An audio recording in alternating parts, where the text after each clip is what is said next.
প্রিয় ষষ্ঠ শ্রেণীর শিক্ষার্থীরা, পড়াশোনা করি চ্যানেলের পক্ষ থেকে তোমাদেরকে অনেক অনেক অভিনন্দন। আমরা আজকে তোমাদের 2.3 অনুশীলনীর 58 পৃষ্ঠার নমুনা প্রশ্নের যে সৃজনশীল প্রশ্নটা রয়েছিল সেটা সলভ করছি। এখানে কোনো নম্বর দেয়া নেই। তো কোনো কাজ আলিফ 20 দিনে এবং খালিদ 30 দিনে করতে পারে, তাদের দৈনিক মজুরি যথাক্রমে, তাহলে আলিফের একদিনের মজুরি 500 টাকা আর খালিদের একদিনের মজুরি 400 টাকা। তারা একত্রে 3 দিন কাজ করার পর বাকি কাজ খালিদ একা সম্পন্ন করেছে। তো ক নম্বরে চাওয়া হয়েছে খালিদের দৈনিক মজুরি আলিফের দৈনিক মজুরির শতকরা কত তা নির্ণয় করো। তো আমরা ক নম্বরটা সলভ করছি। আসলে প্রশ্নটার কোনো নম্বর ছিল না, যার কারণে আমরা সরাসরি ক নম্বর দিয়ে শুরু করছি। তো বলেছে খালিদের দৈনিক মজুরি, তাহলে আমরা মজুরিগুলো আগে তুলে নেব। দেওয়া আছে দেওয়া আছে খালিদের খালিদের দৈনিক মজুরি। মজুরি মানে কি? কাজ করে যে টাকাটা পায় সেটা। তো উদ্দীপকে উপরে দেয়াই আছে যে আলিফের মজুরি ছিল 500 টাকা আর খালিদের, যেটা পরে বলা ছিল, 400 টাকা। তাহলে খালিদের মজুরি হচ্ছে 400 টাকা। ওকে, আর আলিফের মজুরি কত? আলিফের আলিফের দৈনিক মজুরি, তাহলে এই যে দেখো যথাক্রমে বলা মানে প্রথমেরটা প্রথম, যেহেতু আলিফের নামটা সামনে আছে আর এইখানে এই যে যথাক্রমে আছে, তার মানে প্রথমটা হচ্ছে আলিফের আর দ্বিতীয়টা হচ্ছে খালিদের। তাহলে আলিফের মজুরি হচ্ছে কত? 500 টাকা। 500 টাকা। আচ্ছা, এখন প্রশ্নে যেটা বলেছে যে খালিদের দৈনিক মজুরি আলিফের দৈনিক মজুরির শতকরা কত তা নির্ণয় করো। তো আমরা এইভাবে লিখি যে অতএব খালিদের খালিদের দৈনিক দৈনিক মজুরি কমা আলিফের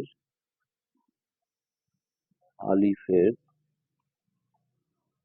দৈনিক মজুরির কত অংশ, আমরা সেটা বের করব। যেমন দেখো এখানে আমার যদি বলা থাকে যে 5 টাকা হচ্ছে যে 10 টাকার শতকরা কত অংশ, এরকম যদি কোশ্চেন থাকে, শতকরা কত অংশ, তো এই যত টাকার বলবে অর্থাৎ যেটা মোট সেটাকে আমাদের নিচে রাখতে হবে আর এই সংখ্যাটা থাকবে ওপরে। তাহলে এটা একটা ভগ্নাংশ ক্রিয়েট করবে। তারপর শতকরায় প্রকাশ করতে গেলে, যেটা আমরা কোন চ্যাপ্টার 2.2 এ শিখেছিলাম, এই যে এখানে দেখো একটা ভগ্নাংশকে শতকরায় প্রকাশ করতে গেলে কি কি করতে হয় আমরা 2.2 এর ডিটেলস দেখেছি। তো আমি শর্টকাট যে নিয়মটা দেখিয়েছিলাম সেটা ছিল যে 100 দিয়ে গুণন দিয়ে, হ্যাঁ, সাথে সাথে এখানে পার্সেন্ট চিহ্নটা দিয়ে দাও। এবার এই 10 দিয়ে এটাকে কাটাকাটি করলে 10 হয়, তাহলে 5 10 এ 50%, এইভাবে আমরা করতে পারবো। তো এইখানে আসলে কোনটা উপরে যাবে আর কোনটা নিচে যাবে সেটা একটু বুঝতে হবে। হ্যাঁ, এটা এখানে যেমন 5 টাকা 10 টাকার শতকরা কত, সেক্ষেত্রে এই যত টাকার বলেছিল সেটা নিচে দিয়েছিলাম আমরা আর এটা উপরে। আর এখানে বলেছে খালিদের দৈনিক মজুরি আলিফের দৈনিক মজুরির, তাহলে আলিফেরটা থাকবে নিচে। মানে এটা দেখো যে 5 টাকা 10 টাকার এরকম, তাহলে এই এই পরে যেটা থাকবে সেটা থাকবে নিচে। তো আলিফের মজুরি ছিল কত? 500, আর উপরে থাকবে আমাদের খালিদের মজুরিটা 400। তো এখানে আমরা শতকরা প্রকাশ করে দিতে পারি, এখানে 100 দিয়ে গুণন দিয়ে আমরা সাথে সাথে একটা পার্সেন্ট চিহ্ন দিলেই কিন্তু শতকরা হয়ে যাবে। এবার আমরা কাটাকাটি করলে দেখো 100 দিয়ে 100 কে ভাগ দিলে 1, আর এটা হচ্ছে 5। এবার 5 দিয়ে এই দুটোকে কাটাকাটি করলে, 5 দিয়ে 5 কে ভাগ করলে হচ্ছে 1, আর এখানে 5 দিয়ে এটাকে ভাগ করলে 50টা 40 শূন্য, নিচের একের কোনো দাম নেই। সো এই 80% হচ্ছে আমাদের এই ক নম্বর যে কোশ্চেনটা ছিল, হ্যাঁ, সেটার অ্যান্সার। তো এই জায়গাটা কিন্তু কোনটা উপরে কোনটা নিচে এটা যদি উল্টো হয় তাহলে কিন্তু অঙ্কটা ভুল হয়ে যাবে। এখানে যেমন আমরা দেখেছিলাম যে 5 টাকা 10 টাকার শতকরা কত, হ্যাঁ, এটার জন্য এইটা যেমন উপরে থাকে প্রথমটা আর এটা নিচে যায়, এখানেও তাই, যে খালিদের দৈনিক মজুরি আলিফের দৈনিক মজুরি, হ্যাঁ, তাহলে এইটা থাকবে, আলিফেরটা থাকবে নিচে 500, খালিদেরটা উপরে। এই তো এরপর আমরা খ নম্বরটায় আসি। খ নম্বরে যেটা কোশ্চেন করেছে সেটা হচ্ছে এমন, কাজটি কত দিনে শেষ হয়েছিল। তো আমাদের প্রথম থেকে ভালো করে পড়তে হবে যে কোনো কাজ আলিফ 20 দিনে আর খালিদ 30 দিনে করতে পারে। এখানে আমাদের মজুরির বিষয়টা লাগবে না, যার কারণে এটা আমরা দেখবো না। তারা একত্রে 3 দিন কাজ করার পর বাকি কাজ খালিদ একা সম্পন্ন করে। তো তারা একসাথে দেখো 3 দিন কাজ করেছিল। তো সেক্ষেত্রে 3 দিনে আসলে কতটুকু কাজ হয়েছে, হ্যাঁ, সেটা আমাদের প্রথমত বের করতে হবে। তো এটার জন্য আমরা এইভাবে সাজাতে হবে যে আলিফ 20 দিনে করে 20 দিনে করে এক অংশ। তো এইখান থেকে আমরা হচ্ছে একদিনের কাজটা বের করব। আসলে একত্রে যোগ করতে গেলে দুজনেরই একই দিনের কাজ প্রয়োজন হয়, সেই একই দিনটা আমরা এক দিয়ে করব। তাহলে 1/20 অংশ। আচ্ছা, এরপর আমরা খালিদে যাব যে খালিদ 30 দিনে করে এক অংশ। তাহলে এইখান থেকে দেখো খালিদ একদিনে করে 1/30 অংশ। এখন এই দুটো যখন আমরা যোগ করব তাহলে এইভাবে লিখবো দুজন একত্রে। এখন অনেকে দেখো এই দুটো যোগ করতে গিয়ে 2 দিন লেখে যে এটা একদিন এটা একদিন, তা হবে না। এটা কিন্তু আলাদা আলাদা ভাবে ছিল। আমি এখন দুইজনকেই যদি একদিনে কাজ করাই তাহলে কিন্তু এই দুটো সমষ্টির সমান কাজ হবে, অর্থাৎ দিনটা কিন্তু এখানে একই থাকবে। দুজন একত্রে একদিনে করে, তাহলে 1/20 যোগ 1/30, এখানে আমরা অংশ লিখে দেবো। এখন ভগ্নাংশের যোগ তোমরা জানো, হরগুলোর লসাগু করে করতে হয়। তাহলে 20 আর 30 এর লসাগু হবে 60। 20 দিয়ে এটাকে ভাগ দিলে 3 বার যায়, সেই 3 দিয়ে উপরে গুণন, 3 অক্ষে 3। 30 দিয়ে ভাগ দিলে 2, 2 অক্ষে 2। আচ্ছা, এবার এটা যোগ করলে 3 আর 2 এ 5, 5/60 অংশ। তো এখানে একটু কাটাকাটি আছে, 5 দিয়ে দেখো 5 কে ভাগ দিলে 1, আর এটা 5/12 60, অর্থাৎ 1/12 অংশ। এখন এই দুইজন একসাথে কিন্তু 3 দিন কাজ করেছিল। তো এই লাইনটা আরেকবার আমরা লিখি যে দুজন একদিনে করে 1/12 অংশ। ওকে, এখন দুজন তাহলে 3 দিনে কতটুকু কাজ করেছে? 3 দিনে করে হচ্ছে 3 দিনে বেশি কাজ হবে, বেশি মানে গুণ, অর্থাৎ ভগ্নাংশের উপরে বসাতে হবে। তো এটা দিয়ে এটাকে কাটলে 3 4 12, এটা এক, উপরের একের কিন্তু দাম আছে। এই যে উপরে যখনই এক থাকবে এটা রাখতে হবে 1/4 অংশ। ওকে, এখন দুইজন মিলে দেখো 3 দিনে এই পরিমাণ কাজ করেছিল। এখন বাকি কাজ বের করতে গেলে আমাদের যেটা করতে হবে, কেননা এইখানে একটা কথা আছে, দেখো বাকি কাজ খালিদ একা সম্পন্ন করছে, এইটা বের করার জন্য আমাদের এই কাজগুলো করতে হচ্ছে। তো ভগ্নাংশের ক্ষেত্রে আমরা জানি যে মোট মানে এক ধরা হয়, খুঁটি বাসের অঙ্কগুলো তোমরা পড়েছো পঞ্চম শ্রেণীতে। তাহলে এখানে আমরা সরাসরি বাকি কাজ বের করতে গিয়ে সম্পূর্ণ অংশ হচ্ছে এক, এক থেকে এটা বিয়োগ করব, এটা এত অংশ। তো এই একের নিচেও একটা এক আছে, 1 আর 4 এর লসাগু হচ্ছে 4। এই নিচের এক দিয়ে এটাকে ভাগ দিলে 4 বার যায়, 4 দিয়ে উপরে গুণ করলে 4 অক্ষে 4, 4 দিয়ে 4 কে ভাগ করলে 1, 1 দিয়ে এটাকে গুণ করলে 1। সো এটা আসছে 3/4 অংশ। এখন ওরা যেটা চেয়েছে যে কাজটা কতদিনে সম্পন্ন হয়েছে, তো দুইজন মিলে কিন্তু 3 দিন কাজ করেছে।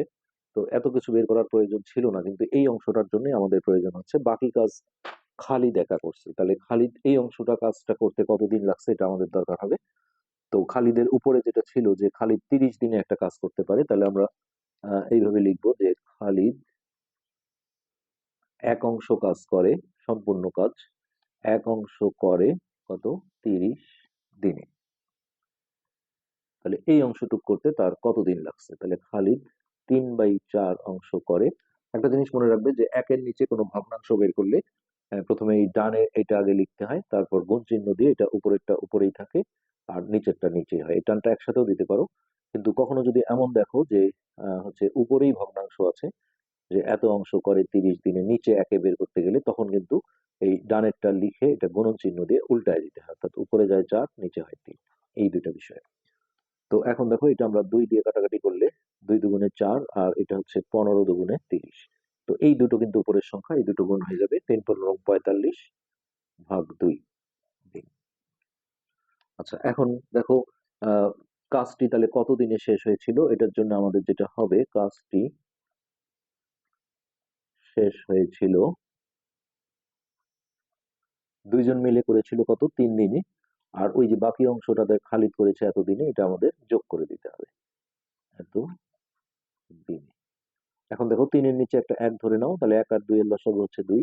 তো 1 দিয়ে এটাকে ভাগ দিলে 2 বার যায়, 2 দিয়ে উপরে গুণ করলে 3 দুগুণে 6, আর 2 দিয়ে 2 কে ভাগ করলে 1, 1 দিয়ে এটাকে গুণ করলে 45।